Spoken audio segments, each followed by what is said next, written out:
welcome to another edition of the Press Club with me, Kendall Burton, my co-host, Mr. Earl Busquets. It's a program where we review the big stories making news every week, locally, regionally, and internationally. And this week, as every other week, there's no shortage of material to talk about from across the board. Perhaps we can start, Mr. Busquets, with a review of some of the headlines making today's newspapers. Welcome back, Clinton. Or should I say, Clinton must be reading his Yo magazine by now. He must be talking about He must be talking about us. Certainly. Yeah. I understand he has a new role these days. He presents the news. I'll have to, maybe that might be a topic for next week. But my big topic, the big topics this week, I think between Tuesday and now, the issue of the last meeting of the House of Assembly. Oh, definitely. And the exchange, in particular the exchange between the MP for Castries South and the Speaker. But there were also other issues coming out of that meeting, including the loan that was secured to repay lands that had been confiscated for projects that didn't get off the ground, like the Black Bay Ritz-Carlton Hotel. Other issues in the news had to do with Wednesday's celebration of the St. Lucia Venezuelan link through Simon Bolivar and Jean-Baptiste Bidot, a St. Lucian who played a very serious and important role in the struggle for Venezuelan independence. And of course, there's no shortage of other issues. There's a new permanent secretary in the Ministry of Labor who is now promising that the Department of Labor will soon be likely to overcome its troubles so that workers could dance better. But I'd like to start with perhaps we can start with the House meeting, the exchange between Mr. Speaker and Mr. MP for Castries. Before we do that, I just want to point out that that is the big story on the Star newspaper for today. Guy Joseph takes on Speaker. Will MPs soon be tossing shoes at one another? The Mirror newspaper revamped the Labour Code, and the other story, Ariel tops common entrance. Of course, this week the results for the common entrance exams came out. The Labour Department, as he mentioned, under fire. The Voice newspaper and, of course, the government newspaper nationwide, Bolivar and Bidot celebrated in Castries. Yeah, of course, Guy Joseph has occupied all the media houses, including the social media as well, for all of this week, and I suspect well into the next couple of weeks as well. Yeah, Rick Wayne asked an interesting question, whether the MPs will soon be tossing shoes at each other. Even that won't be anything, folks, compared to what happens elsewhere. You want to see how House members, elected members of Parliament behave? Watch Taiwan TV and watch meetings of the House in Taiwan. They throw not just shoes after each other, tables, chairs, bottles, whatever they can get, even powder. I've seen some of those. Yeah, and not to say that we should be heading in that direction or to justify what took place this week. I think the exchange between the Speaker and the MP for Castries South can be pointed to as another indication or another point that many will point to in order to discourage young persons from wanting to pursue a political career. Parents might be saying, if that's what you want to do, then forget it, go look for a job. But I think that in our whole efforts to always call the shots yes or no, in a situation where our society continues to be so politically divided along partisan lines, it's very difficult to get people to look at issues in an impartial way or to admit something is wrong if they would have liked it to be right. And this is what is happening insofar as interpretation of what went down in the House. Supporters of the UWP will tell you that Mr. Speaker was all wrong. Supporters of the Labour Party or of the Speaker would say that he was all right. And what it demonstrates once again, folks, is the fact that we tend not to try to know the facts before we engage in a discussion, because there is nothing that the speaker said or did which is not allowed within his realm in the House, from the standpoint that the standing orders in the House tell you that the speaker is in charge. The speaker controls the debate, controls the discussion, and he or she cannot control the debate or discussion without being part of it. So to suggest that the speaker was unduly involving himself in a debate is to admit not understanding the role of a chairperson. You're right when you use the word his realm.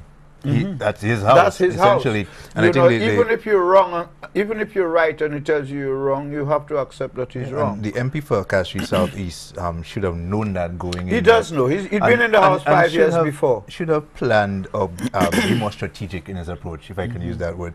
Because I think you and I know where he was heading or where he wanted to head.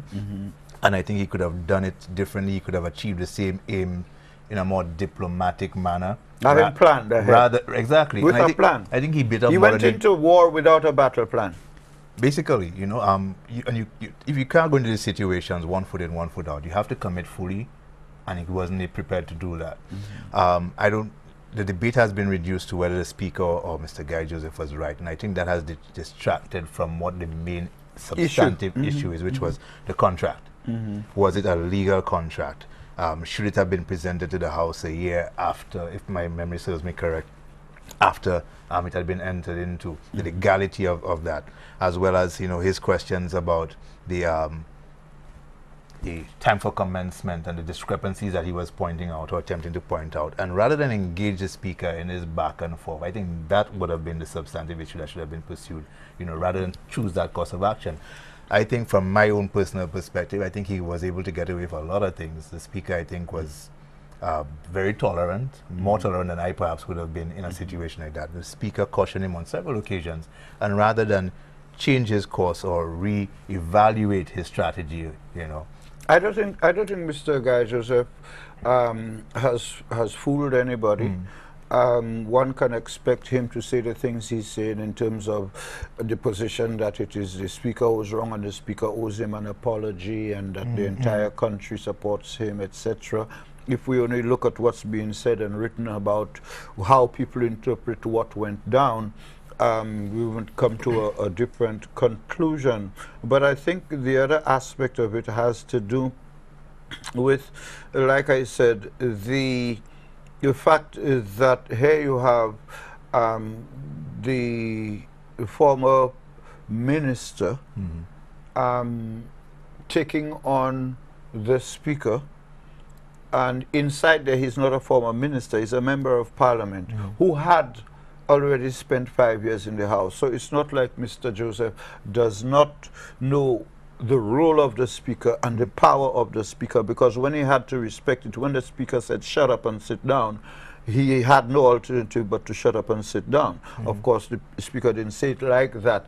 But I think the point you made earlier about all of us knowing where he wanted to head and why, I think there's another aspect of it too, where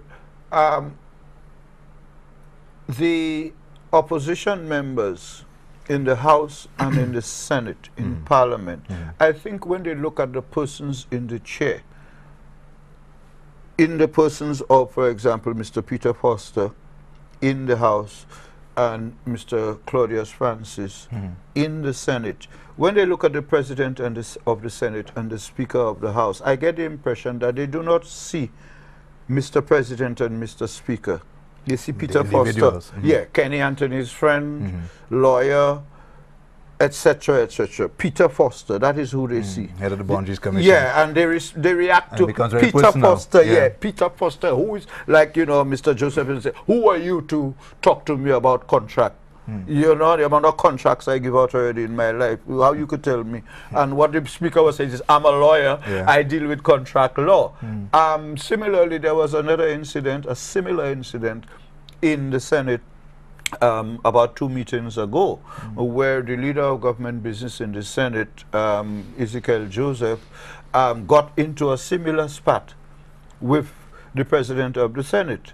And he made allegations, claims, and accusations which led to the president of the Senate telling him, listen, take your seat, shut up, and sit down when I'm speaking, and take your seat. And Mr. Ezekiel Joseph eventually submitted to what he knew all along, that the president can tell him to shut up and sit down and stop talking. Now, where does that lead to? The discussion we're hearing now is that, okay, that is a dictatorial rule, and therefore it goes against the grain of democracy, etc., etc. Now, the fact is, that is the law, folks. And whatever is the law until it is changed. And we may have problems with the laws, but the way out of it is not by just opposing it, violating it. You could, I mean, propagate against it, but it's like saying, for example, that public servants who want to be in politics ought to have a right to be in politics while on the job, irrespective of what the standing orders and the rules of procedure say. So here we have a situation where in the civil service there are rules and regulations that guide what you can and cannot say and do as a civil or public servant in relation to politics. We may not agree.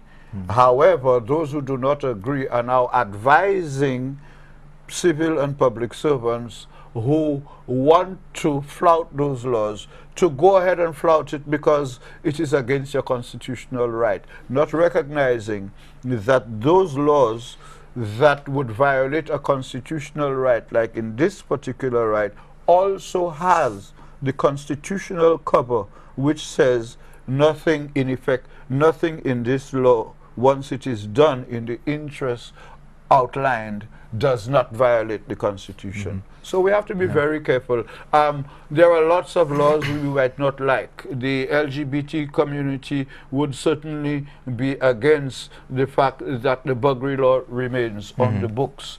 You know, lawyers would have problems with certain aspects of how cases are conducted, you know, but the issue is, how do you deal with that? Until and unless what needs to be done is done to have those laws changed, then we simply have to be guided by them.